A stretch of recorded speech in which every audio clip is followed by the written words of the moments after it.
مندی کا تقاضا ہوا۔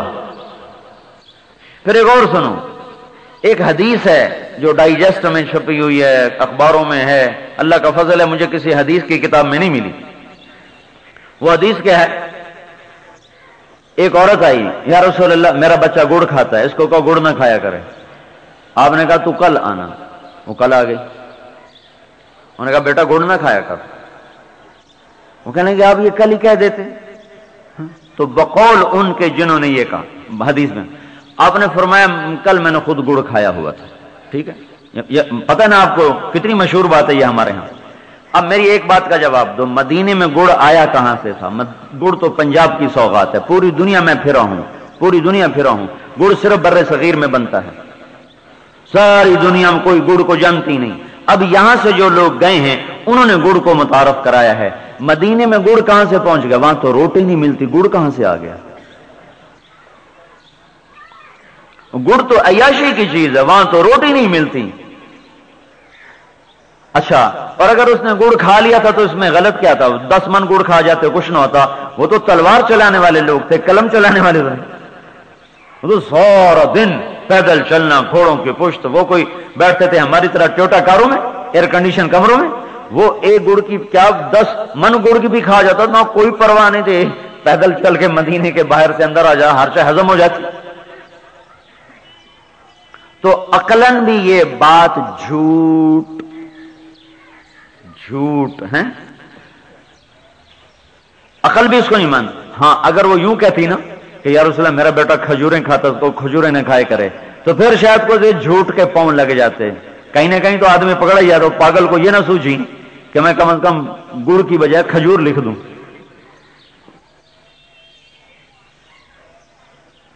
اس نے سوچا ہوگا کون عرب جائے گا تحقیق کرے گا، ہم نے تو یہیں اپنی دکان چمکانی۔ یہ تو ہو گئی عقلی باتیں، اب آ گئی نقل کی بات، کتاب کی بات۔ میرے بھائیو، اللہ کا لاکھ لاکھ میں ہاتھ جوڑ کے کہتا ہوں، بہت ڈر کے کہتا ہوں، میری زندگی یا کتاب سے ساتھ گزرتی یا تبلیغ کے ساتھ گزرتی۔ مجھے کسی حدیث کی کتاب میں نہیں ملا، نہ ہے۔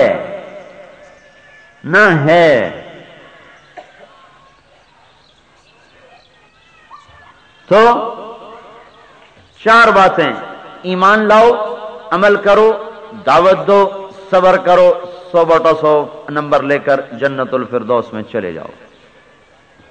اب آپ کی مرضی، 25 لے لو، 50 لے لو، 75 لے لو، 100 لے لو، ہم کوئی جماعت نہیں۔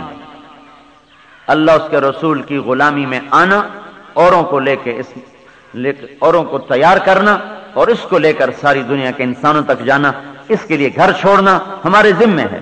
یہ قربانی ہم سے لی گئی ہے اور ہم اللہ کی توفیق سے اس کو دیں گے۔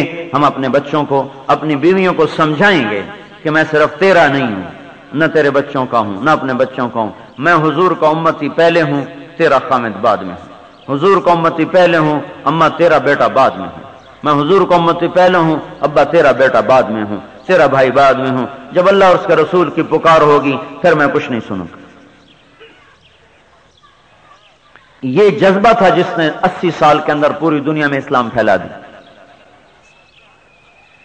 تبلیغ وہ پرانا سبق ہے، لوٹ پیچھے کی طرف اے گردش ایام، تو ہم تو پرانا سبق یاد دلانے کی کوشش کرتے ہیں۔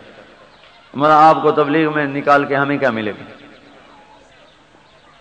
بھائی کوئی ہم نے جا کے وہاں سے نمبر بنانے اور ایونٹ والوں کو جا کر کہیں کہ بھائی کم بن گیا جوڑ دو کوئی پیسے، ایسا تو کوئی چکر۔ ایک جگہ ہم لالیہ میں ہم تھے، تو ہماری جماعت، اللہ کا فضل ہے، ہم ہر مہینے 15 دن لگاتے ہیں، ہر مہینے 15 دن۔ آپ سے تو ہم ہر مہینے 3 دن، ہر مہینے میں 3 دن دے دیا کرو بھائی، خود ہم ہر مہینے 15 دن لگاتے ہیں۔ آپ سے 5 گنا قیمت کم کر کے کہیں گے بھائی 3 دن ہر مہینے دے۔ تو ایک وہ بڑی مسجد تھی وہاں کا جو چودھری تھا، اس کو ملنے میں گیا، تو میں نے کہا السلام علیکم۔ اس نے ہاتھ ایسے پیچھے کر لیا، کہا نال ساڑا سلام ہی جائز کوئی نہیں۔ میں کہا وہ کیوں، خیر ہے؟ کہ تھوڑا مذہب ہو رہے، ساڑا ہو رہے۔ کہ بھائی دسو چا کی ہے تھوڑا مذہب، ساڑا کی ہے؟ کہ تسی گستاخ رسول ہو۔ میں کہا تیری بڑی بڈھے ایڈے پالے جو دھکے کھاندے بنے، حالی اسی گستاخ رسول۔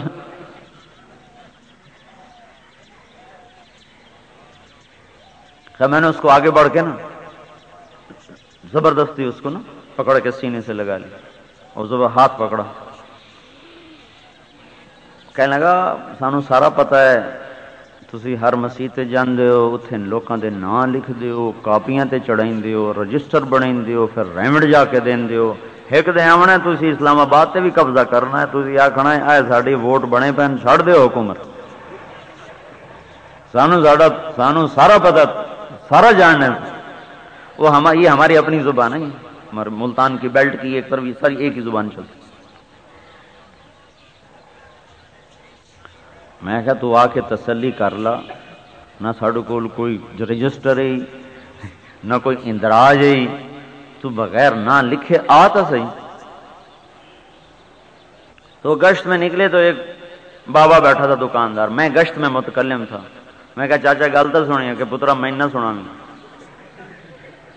میں کہا کیوں؟ کہ ساڑا توڑا مذہب نہیں رلدا. میں کہا او کیوں؟ میں کہا تسی پیرانو نہیں مندے ہو. عشاء کی اذان ہو گئی. میں کہا کیڑا پیران دا ہے بھائی, بانگاں پیچھے بھی دکانہ کھولو, وہ نماز نہیں پڑھنی. میں کہا پترا میرے نال ڈھیر نہ کر, میں تیری سننی کوئی نہیں. میں کہا چاچا آج میں تینوں سناونی ضرور. تو میں نے اس کے آگے ہاتھ جوڑے. میں کہا ویکھنا میں تیرے ہاتھ جوڑے میری گل سن. اس نے میرے آگے ہاتھ جوڑ کے ویکھنا بچہ میں ہاتھ جوڑی کھلو, مینوں نہ پہ سنا, مینوں میرے دین تے ران. میں نے اس کی داڑھی پکڑی. میں کہا میں تیری داڑھی نہ پی میری گل سن. اس نے میری پکڑ پترا مینوں ران. میں نے اس کے پاؤں پکڑ لیا. میں کہا اللہ دا نام میری سن تا. اس نے ایک مجھے ٹھڈا مارا, اس کو غصہ چڑھ گیا. بالکل نہیں سننے میں تیری فلانے فلانے. اگر مجھے بھی ترار آ گیا. میں کہا ہوں میں تینوں سنا کے چھڑوں. ایک اور آدمی آ گیا, وہ کہنے لگا سن لا تینوں کوئی اس ہیر پڑھ کے سن, تینوں رب دی سن تو صحیح آندا کی. پھر آخر لگا ہاں دس کی گل ہے. میں کوئی نہیں چلیے نماز پڑھی بس, اور کوئی گل بھی کوئی. اکھے تو چل میں تیرے نال نہیں آونا. میں کہا کیوں؟ اکھے میں اپنا سباب تینوں کوئی نہیں دیونا. میں کہا تو سباب سارا آپ لے لے, میں تینوں چھڑنا کوئی نہیں, نال لے کے جاؤں. کھینچ کھانچ کے لے گئے گھیر گھار کے. اب جاہل لوگوں بیچارے اور کاروباری لوگوں نے ان کو پٹ پٹ الٹی پٹیاں پڑھائی ہوئی, جنہوں نے دین کو دکان بنایا ہوا. آگے بیان میرا تھا. جب میں نے بیان کیا تو اب وہ مجھے بار بار ایسے دیکھے, یہ میں چور نال کیتا کیے تھے ایک ہی کیتی جان. جب بیان ختم ہوا سب سے پہلے کھڑے ہو کر اس نے 4 مہینے لکھا ہے, اور جو ہی دعا ختم ہوئی آ کر میرے گلے لگ گیا, مجھ سے معافی مانگی. تو ہم نے ادھر سے کوئی نمبر نہیں بنانے, ہاں یہ ضرور چاہتے ہیں کہ اللہ کے دربار میں نمبر بن جائیں. یہ ضرور تمنا ہے کہ اللہ اس کا رسول خوش ہو جائے, بس ہماری روٹی پوری ہوگی, ہمارے دانے کھڑے ہو گئے. تو آپ کو بھی یہی کہہ رہے ہیں, یہ کام کرو جو عزتوں والا کام ہے. اللہ کا نبی جو سب سے عظیم ہے تو اس کا کام کوئی چھوٹا کام ہوگا. کوئی بڑے آدمی کو چھوٹا کام کرتے دیکھا تو نبی سے بڑی ذات کون ہوگی؟ اور رسول اللہ سے, ہمارے رسول سے بڑا تو نبی بھی کوئی نہیں, جس کے بغیر کوئی نبی جنت میں نہ جا سکے. اللہ نے اس کو 23 سال تبلیغ کا کام کروایا. تو یہ کوئی اتنا سستا کام ہے؟ یہ تو اتنا عظیم کام ہے کہ اللہ کا محبوب 23 برس اس کے پیچھے گھومتا رہا. تو آپ مہینے میں 3 دن لگا لیا کرو تو کیا مشکل بات. تو میں آپ سے 4 مہینے نہیں کہے, چلا نہیں کہا, مہینے میں 3 دن آپ سے کہہ رہا ہوں. ناغا نہ کرو, ہر مہینے 3 دن پھرتے رہو. زندگی کا موڑ خود دیکھو گے کیسے خوبصورت موڑ مڑتی ہے اور کن شاہراہوں پہ چڑھ جاتی ہے. پچھلی پر کرو توبہ. یہ بھی کوئی زندگی ہے کہ کمانا اور کھانا اور مر جانا؟ یہ بھی کوئی زندگی ہے؟ ہم تو اللہ کا پیغام دنیا میں پہنچانے کے لیے ہیں, یہ ہماری محنت ہے. تو اس کے کرو ارادے. جس کے جی میں آ گئی ہے وہ 4 مہینے اٹھ کے لکھا دے. اور توبہ تو سارے کرو, یہ تو تشکیل نقد عورتیں مرد سارے آج بیٹھے بیٹھے کو یا اللہ بس معاف کر دے, پچھلی پہ ہماری توبہ, اگلی آج سے نئے سرے سے شروع. ٹھیک ہے نا؟ یہ تو نیت کرتے ہو نا؟ ہاں, جن بھائیوں بہنوں نے سچی توبہ کی ہے نا انہیں مبارک ہو. میرے رب کی قسم اس وقت وہ ایسے ہیں جیسے ابھی ماں کے پیٹ سے پیدا ہوئے.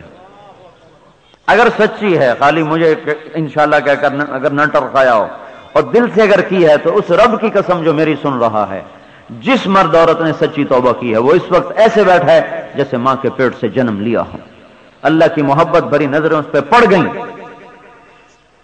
جو ہوا بھی اس کے چھو کے گزرے گی وہ بھی معطرب ہو جائے گی۔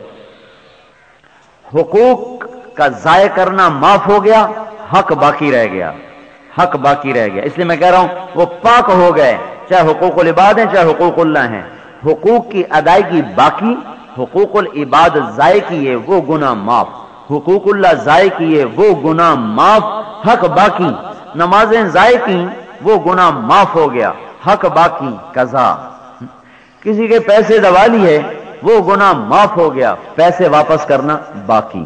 اس لیے میں کہتا ہوں جب کوئی توبہ کرتا ہے تو اس طرح ہو جاتا ہے جیسے ماں کے پیٹ سے آج پیدا ہوا۔ تو توبہ تو کر لینے سب نے پکی، اب کچھ نام بھی لکھا دو بھائی۔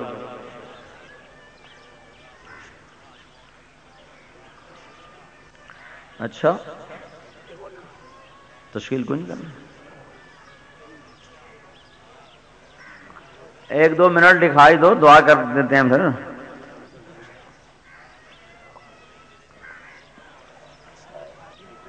اچھا یہ تو بتاؤ ہر مہینے 3 دن دو گے کون دے گا؟ ٹھہر جا بیٹھ، ہر مہینے 3 دن کون دے گا؟ ماشاء، اسے آپ معمولی نہ سمجھیں، دیکھنے میں یہ 3 دن لیکن ہو پابندی سے۔ 2 مہینے کے بعد اپنی بیویوں کو بھی 3 دن لگواؤ، یا 3 مہینے کے بعد مستورات کے بھی 3 دن لگواؤ۔ پورے گھر میں آپ اپنے اندر ایک انقلاب دیکھیں گے، گھر میں دیکھیں گے، زندگی خود بخود اللہ اس کے رسول کی بتائی ہوئی شاہراہ پر گامزن ہو جائے گی، چونکہ انسان تربیت سے انسان بنتا ہے۔ کل ہم ایک جگہ تھے، کیا فاسٹ کوئی یونیورسٹی، وہاں طلبہ میں بیان کیا تو بعد میں پروفیسر حضرات کے ساتھ بیٹھے تو ان کے جو ڈائریکٹر تھے وہ کہنے لگے آپ کے پاس اتنی نفری ہے، آپ طاقت کے ساتھ کیوں نہیں اسلام کو نافذ کر دیتے؟ میں نے کہا آپ ان بچوں کو پڑھا رہے ہیں، میں ان کوئی فرسٹ ایئر میں، کوئی سیکنڈ ایئر میں، تھرڈ ایئر میں، میں ان سب کو آ کر ابھی کہوں کہ کل صبح تک تم سب نے کمپیوٹر میں MSc ہونا ہے، اگر کل تک ایسا نہ ہوا تو میں تم سب کو الٹا لٹکا دوں گا، کیا یہ ممکن ہے؟ یا اگر میں یہ کہوں کہ تمہیں 10-10 کروڑ روپیہ فی کس انعام دوں گا، تم کل تک کمپیوٹر کے MSc میں ہو جاؤ، کیا یہ ممکن ہے؟ جی نہیں۔ کیوں؟ یہ تو ایک تربیت ہے سال ہا سال کی، اس کے بعد یہ چیز آتی ہے۔ تو میں نے کہا اسلام میں کوئی ایسا نسخہ نہیں کہ ادھر سے ڈالو بدماش اور ادھر سے نکالو جنید بغدادی، ایسا کوئی اسلام میں نسخہ کوئی، ادھر سے ڈالو آوارہ اور ادھر سے نکالو رابعہ بصری، ایسا کوئی اسلام میں نسخہ نہیں ہے۔ یہ اتنی سستی زندگی نہیں کہ جو ٹھونس دینے سے چل جائے گی، یہ دلوں سے نکالی جاتی ہے تب باہر استعمال ہوتی ہے، ورنہ کیا ہوگا۔ میں سینٹرل ماڈل اسکول میں جب پڑھ رہا تھا، ہمارے ایک وارڈن آئے تھے مرحوم طالب حسین صاحب، وہ دیندار آدمی تھے، انہوں نے نماز کمپلسری کر دی، لڑکوں کی حاضری لیتے ہو، جو نہیں ہو تو اس کی پٹائی کرتے مارتے تھے۔ تو عشاء کی نماز ہو رہی تھی، میں سب سے آخری صف میں کھڑا تھا، تو ایک لڑکا میرا روم میٹ وہ آیا اور اس نے میرے ساتھ کھڑے ہو کر نیت باندھی، 4 رکعت نماز فرض عشاء واسطے طالب حسین دے، اللہ اکبر۔ طالب حسین تھا ہمارے وارڈن کا نام۔ تو میری نماز ٹوٹ گئی ہو، میں کو ایک ہی کی تھی، آدھا میں طالب حسین دی پڑھی، اللہ دی پڑھی کوئی نہیں۔ تو اگر ہم زبردستی لوگوں سے کروائیں گے تو وہ طالب حسین کی نمازیں پڑھیں گے، اللہ کی کوئی نہیں پڑھیں گے۔ ہم کہتے ہیں ایسی دل میں شمع جلے کہ وہ خود ہی رات کو تڑپتے پھریں اور روتے پھریں اور خود ہی اللہ کے لیے بے قرار ہوتے پھریں، یہ اندر کی محنت سے ہے، باہر کی محنت سے نہیں۔ اس لیے ہم بھائی تربیت میں آؤ، تربیت میں آؤ، 3 دن لگانا شروع کرو، انشاءاللہ زندگی کو رخ مل جائے۔ نماز باجماعت کا اہتمام کرو، کوئی نماز دکان پہ نہ پڑھے، نماز پر دکانیں بند کر دیں، تالے لگا دیں، بڑے بڑے بورڈ لکھوائیں، وقفہ برائے نماز، وقفہ برائے نماز، عورتیں گھروں کے چولہے بند کر دیں، اذان ہوتے ہی مصلی کو دوڑیں، وضو کو دوڑیں اور نماز پڑھیں، باوضو رہنے کی کوشش کریں۔ ایک صحابی آئے، یا رسول اللہ رزق کشادہ چاہتا ہوں، رزق کشادہ چاہتا ہوں۔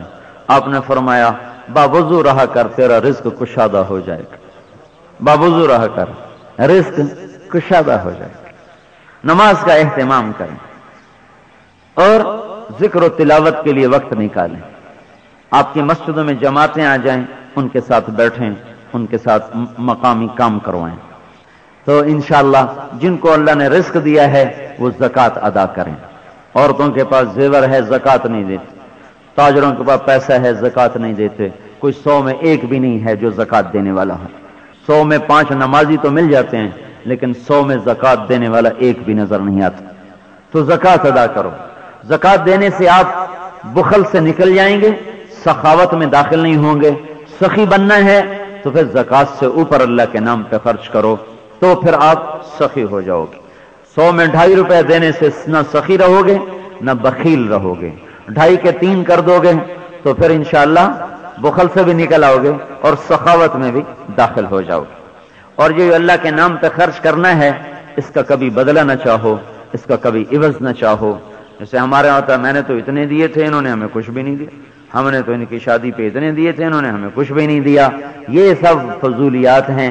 اللہ کے نام کے دو، اللہ کی محبت میں دو، بدلے کی نیت سے نہ دو، تو جو سخی ہوگا وہ جنت الفردوس میں جا کر رہے گا۔ اللہ تعالیٰ نے کہا